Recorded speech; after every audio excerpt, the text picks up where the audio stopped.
The discussion of religious rulings in Judaism does not stop at merely legal judgments that organize the lives of its followers. Rather, it sometimes reveals unusual and at times shocking practices that show how religious texts can be used as tools for social and political control.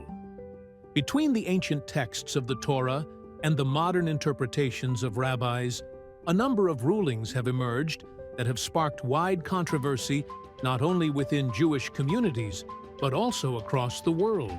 Due to what many see as contradictions with contemporary human values, from rulings that justify violence against Palestinians to others that restrict women in the name of modesty, as well as opinions that forbid congratulating non-Jews on their holidays or impose unusual rituals in matters of marriage, purity, food, and even trimming fingernails, we find ourselves facing a religious framework that some critics argue reinforces isolation and strengthens the authority of religious leaders over the details of daily life.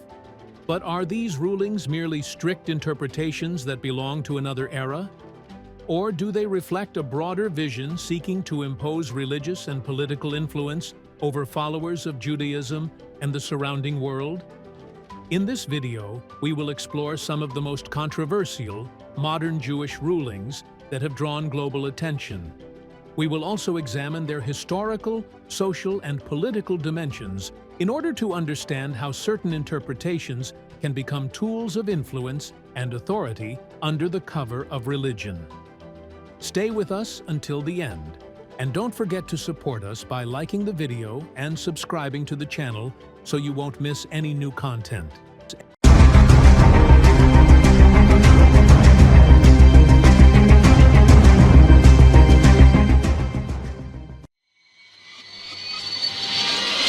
In 2008, a number of Jewish rabbis issued a controversial fatwa permitting harm to Palestinian civilians in response to resistance against settlers. Here, the close relationship between religious texts and political interests becomes clear, as religion is re-employed to grant legitimacy to actions that might be rejected in other religious contexts.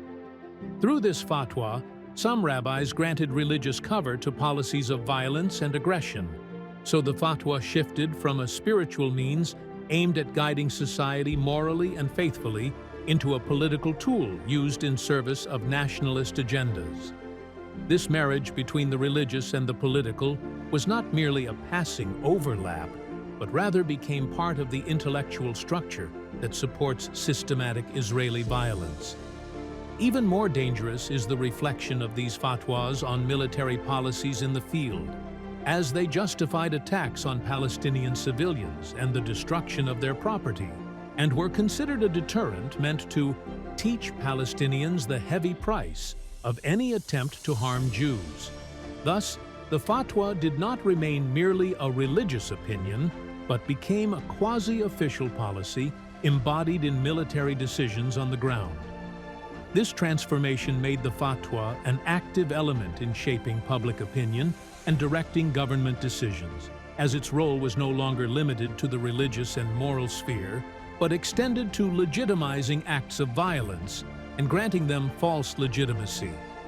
Thus, the danger of exploiting religious texts to justify wars and attacks becomes clear, raising deep questions about the role of religion in shaping public policies and igniting conflicts in the modern era. The impact of these fatwas was not limited to the military aspect alone, but extended to the social and human fabric as well. A society that adopts such fatwas may find itself reconciled with the idea of violence as a natural means of resolving political or ethnic crises.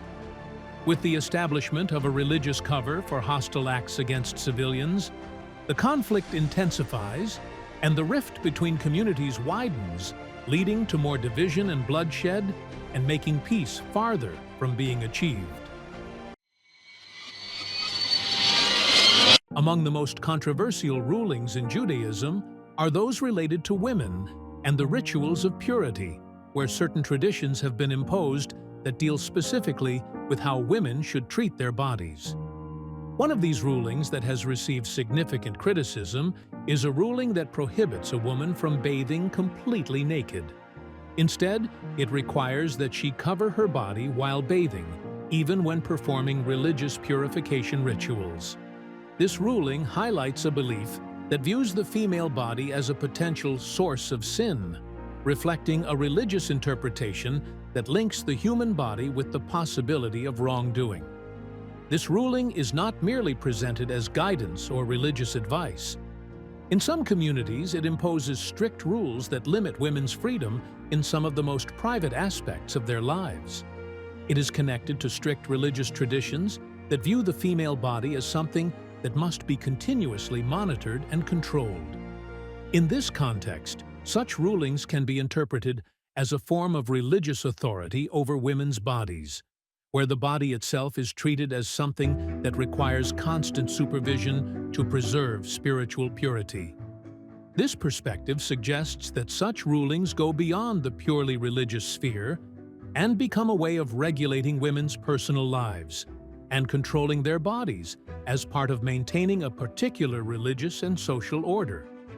As a result, this type of ruling may be seen as part of a broader intellectual legacy that associates women with ideas of sin or impurity, reinforcing traditional views about women's place within some religious communities. Although these rulings may appear surprising to some people because they address highly private matters, their impact can extend into wider aspects of social and religious life. They illustrate how concepts of religious purity shape the relationship between the body and the soul, and how these ideas influence everyday practices within communities that follow such interpretations. Among the most controversial fatwas in the Jewish religion are those related to women and the rituals of purity, where some traditions have been imposed that deal specifically with how women handle their bodies. One of these fatwas that received major criticism is a ruling that prohibits a woman from bathing completely naked, as it is required that a woman cover her body completely while bathing even within the framework of religious purification. This fatwa clearly highlights the belief that considers the female body a source of sin, which reflects a religious understanding that links the human body with committing sins. The fatwa is not limited to merely guidance or religious advice, but in some circles it imposes strict rules on women that restrict their freedom of behavior in the most private aspects. This is connected to strict religious traditions that view the female body as an entity that must be monitored and controlled continuously. This type of fatwa shows a form of religious dominance over the woman's body, where the body is interpreted as something that needs to be subject to constant supervision in order to preserve purity and spiritual cleanliness. This analysis indicates that these fatwas go beyond the religious sphere to become a means of regulating a woman's personal life and controlling her body as a tool that contributes to preserving the religious social order. Accordingly, this fatwa forms part of an intellectual heritage that links women with the nature of sin and impurity, which contributes to reinforcing traditional ideas about the position of women within religious societies. Although these fatwas may surprise some people because they relate to extremely private aspects, their impact extended to include a wider range of social and religious life. They point to how the concept of religious purity is reinforced in the relationship between the body and the soul, and the extent of its influence on individuals' perceptions of daily practices within communities that follow these fatwas. In some Jewish sects, there is a religious fatwa that obligates a widow to marry the brother of her deceased husband if she did not bear him children. This fatwa is considered a religious duty imposed on the woman according to some interpretations of the Torah, which turns marriage into an imposed relationship that does not allow the woman to choose her life partner based on her personal desires or feelings. In this context, a woman's freedom to make her personal decisions is restricted, and relationships are imposed based on religious concepts that may be old and not compatible with the requirements of modern life. This type of fatwa does not consider marriage a relationship based on love and understanding, but rather views it as a religious duty that the widow must fulfill. Thus, the woman is seen as an element that must be managed and required to follow certain religious commands instead of being given the right to choose and the freedom to build her own life. These fatwas reinforce the concept of a society that sees the woman as a being subject to religious and social decisions, which strictly limits her right to freedom of choice. These fatwas show how religious texts can restrict the freedom of individuals in making their personal decisions, especially in matters of marriage and divorce. This reflects a set of traditions that affect the social status of women, where such relationships often become imposed under the cover of religious duty. These fatwas do not only reinforce social authoritarianism, but they also greatly affect individual freedoms in certain societies. Fatwas related to food are considered among the strangest rulings in Judaism, as they impose strict restrictions on the foods that may be eaten and determine the ways they must be prepared according to religious teachings. Jewish food is known as kosher, which is food that is permitted to be eaten according to the law of the Torah. This law is not limited only to determining the type of foods, but also extends to determining how they are prepared, which forms a strict dietary system containing complex rules imposed on the Jewish community. One of the most prominent of these rulings is the prohibition of combining meat and dairy products.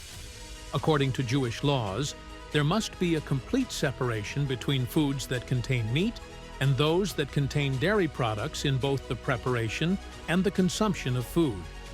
This separation makes the distinction an essential part of the laws of kosher.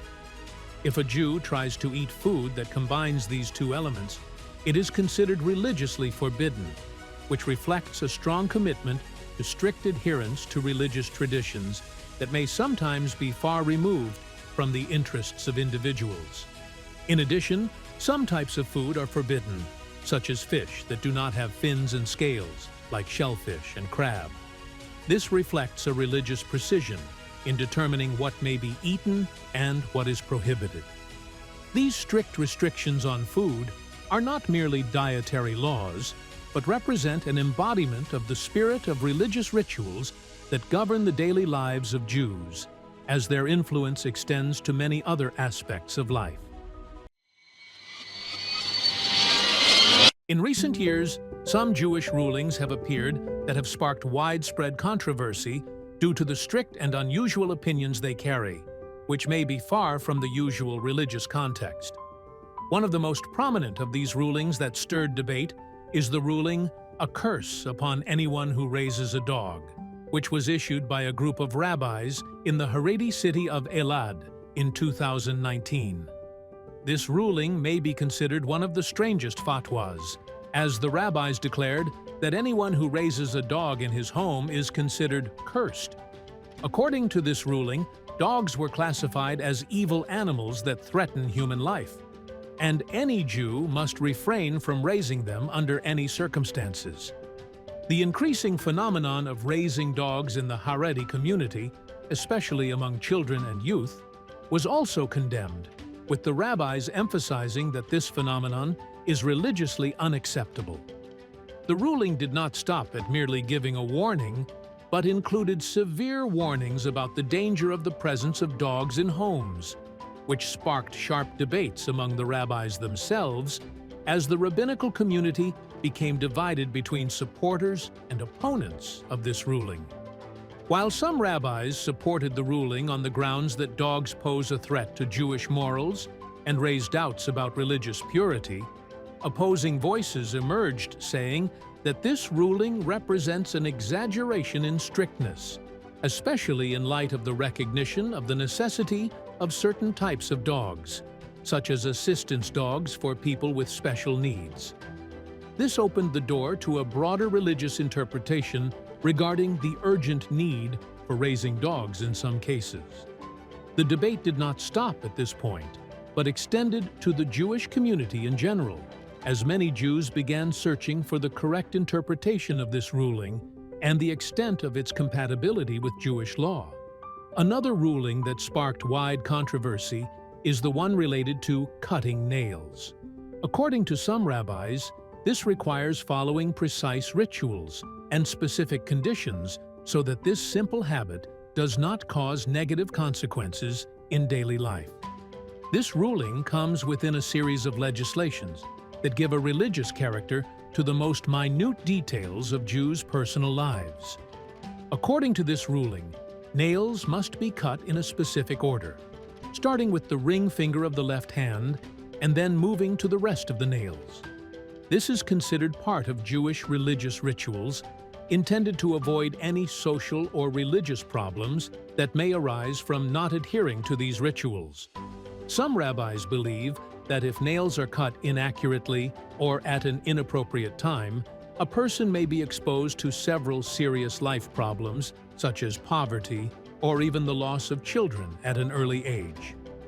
Among the interpretations presented for this ruling, some believe that not adhering to cutting nails according to these rituals may deprive a person of the blessing of life and affect the stability of his family.